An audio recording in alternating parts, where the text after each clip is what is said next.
Hello, everyone. I am so excited, and I'm not gonna lie, a little bit nervous about getting started.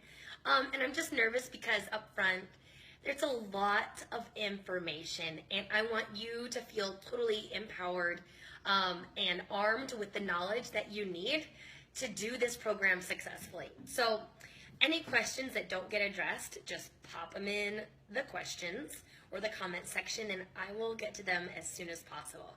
So the purpose of this video is to go over how to use MyFitnessPal.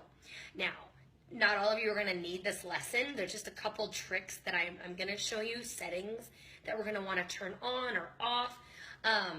It's a very intuitive app. If you struggle with it the first week, I am confident you will have it down by the second week.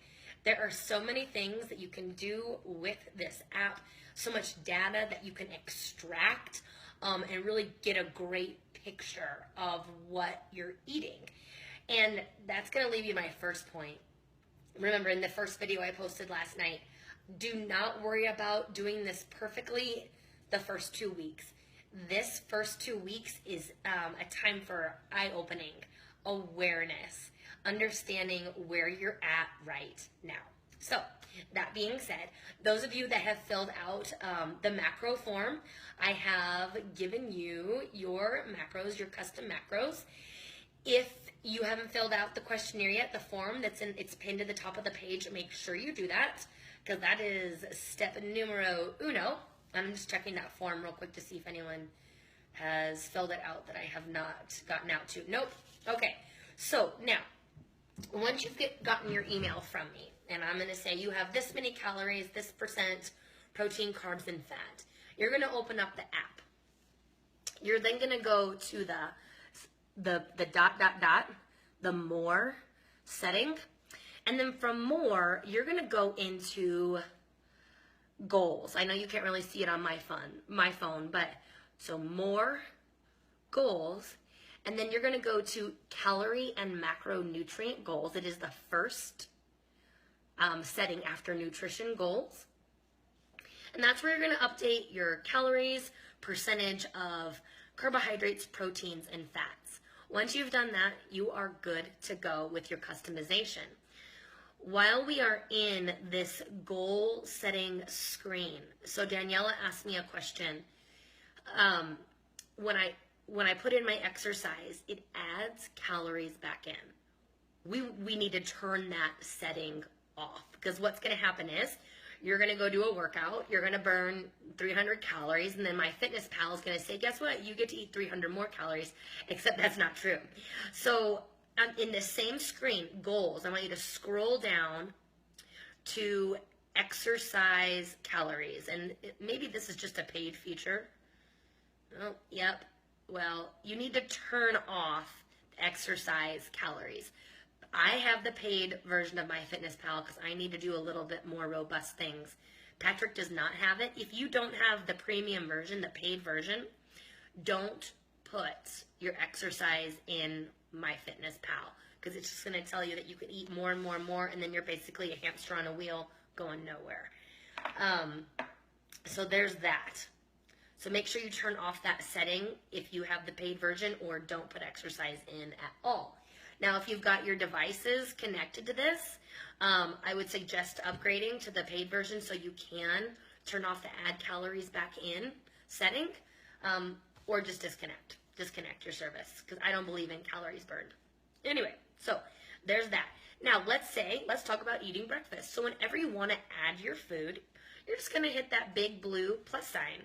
There's a couple different ways you can go about it. Hit the big blue plus sign, and then you're going to have a couple options: food, water, weight, etc. And click on the food, and I'm going to say breakfast.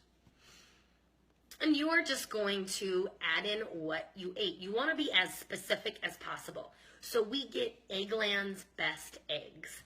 I type in Eggland's Best, and it will populate with the macronutrient information for Eggland's Best.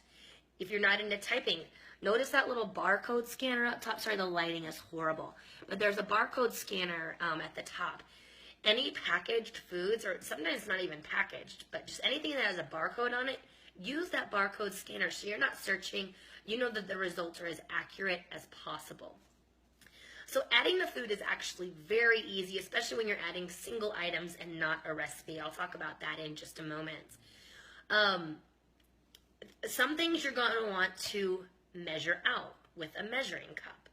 Think of rice, grains like oatmeal,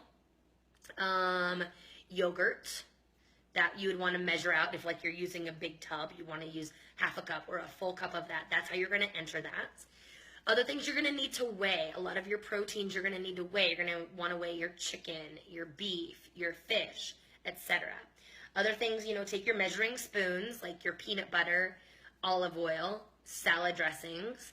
And then other things are just items. If you have a cookie, you're going to have that cookie in there. You're not going to weigh the cookie, and you're not going to measure the cookie. You're just going to say, I had 2 Oreos, and voila. I would scan the Oreos because you had that barcode scanner. So that's the easy way to do that. If you're going to use recipes, another quick handy dandy. Oh, shoot. Hey, Pat. Hold on. I forgot. I don't know his code. Patrick. 1 second. Hey, Pat. What's the code to your phone?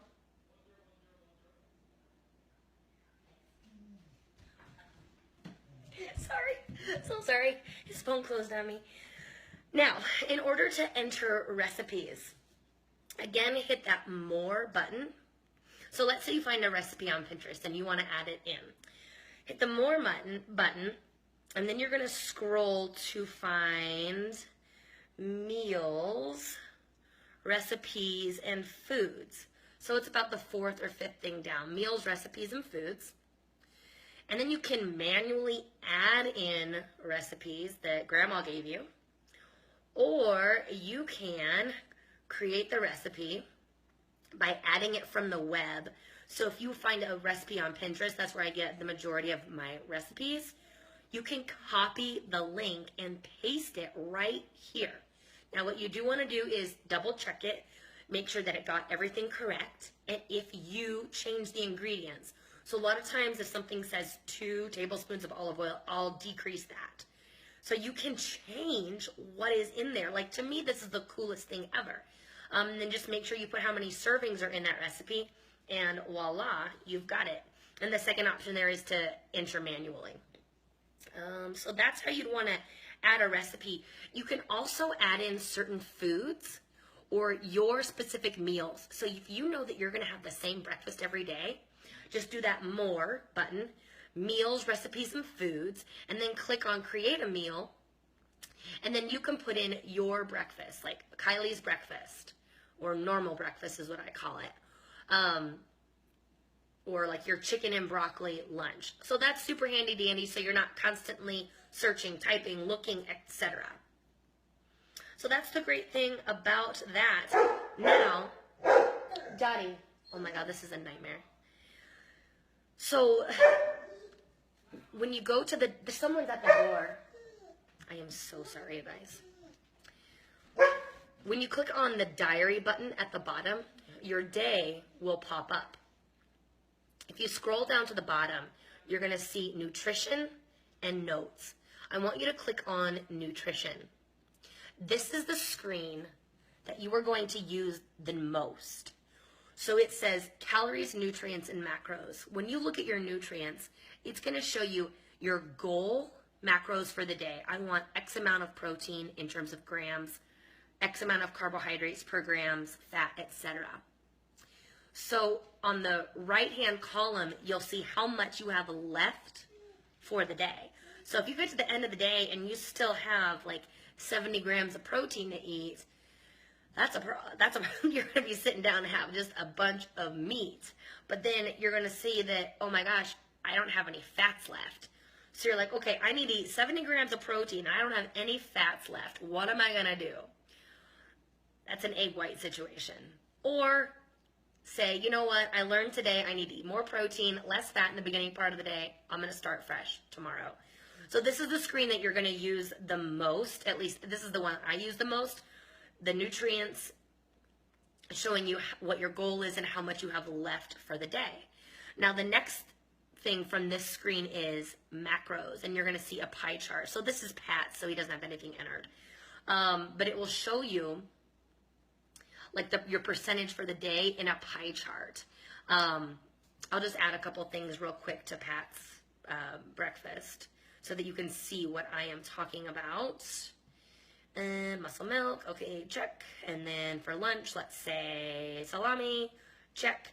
And then for dinner, let's say chicken breast, chicken broth, beans, etc. Okay, so now he will see something in his pie graph. So you're going to click on the diary, scroll down to the bottom, click on nutrition. Boop. Now you can see his pie graph. So the green is protein, the red is fats, and the blue is carbohydrates. You don't need to worry about getting your macronutrients at each meal, like that percentage. Daniela also asked that question. It's a great question. So let's say you're at 40% carbs, 30% protein, and 30% fat. You don't need to do that for every single meal that you have. Just make that your goal at the end of the day. So that's my favorite screen, the nutrients and the macro pie chart. Other than that, I think it's pretty self-explanatory. Of course, I am here to help you and guide you through this. My guess is we're going to be coming up short on proteins, high in carbs, and I don't know about fats. So just know that going in. If you know that you're going to struggle eating your protein, you have to start with breakfast. Breakfast, and I don't care if you eat breakfast in the morning or if you don't eat breakfast until like later in the morning, like 9 or 10. You need to start the day off with strong macros. A solid serving of protein, some healthy carbs, and some fats. What was I going to say about that? Sorry, I just lost my train of thought. Because if you don't hit your protein in the morning, if you're not consistent on the upfront, then you're stuck in that first scenario I just described, where you've got 70 grams of protein to eat at night and 0 fats and 0 carbs, and you're like, I really don't want to eat any tuna, and I don't want to eat any egg whites, so what am I going to do? But again, that's a little bit of a learning curve, but this totally can be done. What's great is I've been doing it for a long time now. Brenda, who is helping out, she just dialed this stuff in. She is an expert in figuring out this puzzle, and that's what I want you to think of it as, like a puzzle, a fun puzzle. Now, all that being said, if it starts to stress you out and make you neurotic and it makes you feel like you're failing, I'm gonna advise that you just step away from it, because macronutrient tracking is not for everyone, and I'll be the first to say that. You can get great results with it, and I love it because you have a lot of data that you can learn from, but it definitely is not for everyone, and you can still see results without tracking your macros. I'm going to share with you guys a little something called the 5 habits. Several of the women in the group already are familiar with this because they've done my other programs, but you're going to lean on the 5 habits also when you're traveling. So that's going to be really important for you, Cassidy. When you're traveling, these are things that you can do without having to track, just having a little bit more flexibility. But the nice thing about tracking is it actually does give you a lot of flexibility. So tomorrow, if you're wondering, like, what's my day going to look like, I would suggest you put in everything you're going to eat for the day, and then see where that leaves you. And you're going to be like, okay, so that's my breakfast, that's my lunch, that's my dinner. I'm coming up short on carbs and high on, or excuse me, short on protein and high on carbs. So then you can look at your day and adjust accordingly. You don't need to add in a bunch of different foods. My first suggestion is always increase the amount. So if you're having 1 full egg and 2 egg whites, add in another egg white into that equation. If you're having 4 ounces of chicken breast on your salad at lunch, kick that up to 5 ounces. So that it's just little tweaks that are going to be easy to get you to your targets. So there's just a couple of you guys on right now. Do you guys have any questions about the app or tracking in general?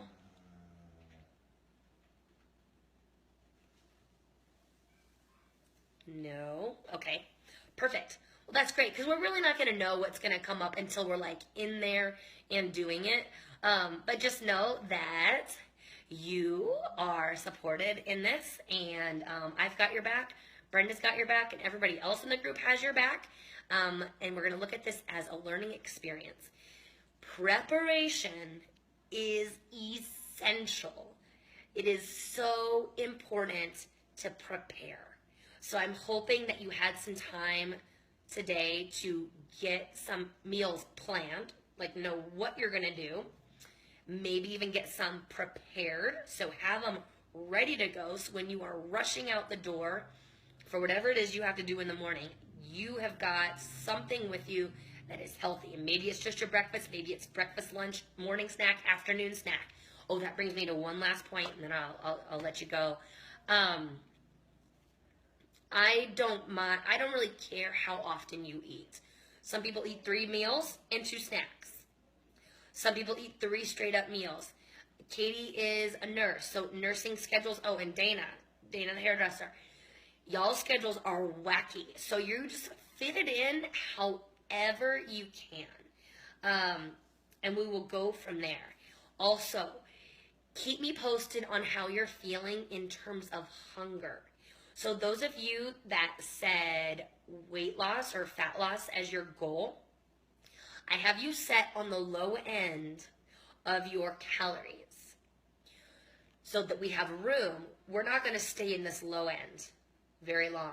My hope is that you lose a couple pounds and then we start increasing your macronutrients. So just know that if you are feeling hungry and you are starving, you need to let me know, because I am not a fan of feeling starvation. Hunger is good. That means your body is working, your metabolism is working, you're in tune with what's going on. Starving is not good. And then you know what that leads to? Cravings and binging. I want to hope, my goal is that we get rid of those 2 things, craving and binging. Because this is just what happened to me this afternoon. I was pretty hungry and I was craving like cookies, something sweet. And what I did, I hadn't eaten lunch yet, so I warmed up a chicken burger. I was heating up a chicken burger, and while that was cooking, I had some roasted vegetables already made. I put those in the microwave, and I started eating them. It was not what I was quote-unquote craving, but the minute that I wasn't hungry anymore, my craving went away. So, like, thank goodness, because I was about to, like, tear the house apart and look for anything I could find that had some sugar in it. But I had my roasted vegetables that took away the edge. I was like, a Snickers commercial. And it took away the edge, and then finally I could make smart choices. We cannot make smart choices on an empty stomach, let's be honest, okay? So this is my initial talk for today. I hope you've had a chance to look over the workouts. Let me know if you have any questions about the workouts. I don't want to take up too much more of your time, but I am here for you. Brenda is here for you. We are so excited to get started, and you guys just keep me posted with everything. You cannot overpost. Don't worry about asking silly questions. They're not silly. I guarantee you somebody else wants to know the same thing. Yeah, so good luck this week. Get some food prepped. Get a plan in place. When you're going to work out, I will be posting a question tomorrow morning. If you haven't introduced yourself in the group, please do so we can get to know each other. The community that has formed in the previous group is phenomenal. Like, I can't even describe like the relationship that these gals formed, and they don't even really know each other. That's what's so crazy. And I'm hoping to see that with you guys as well. So have a wonderful night. I will talk to you soon. Get to prepping, and I'll talk to you in the morning.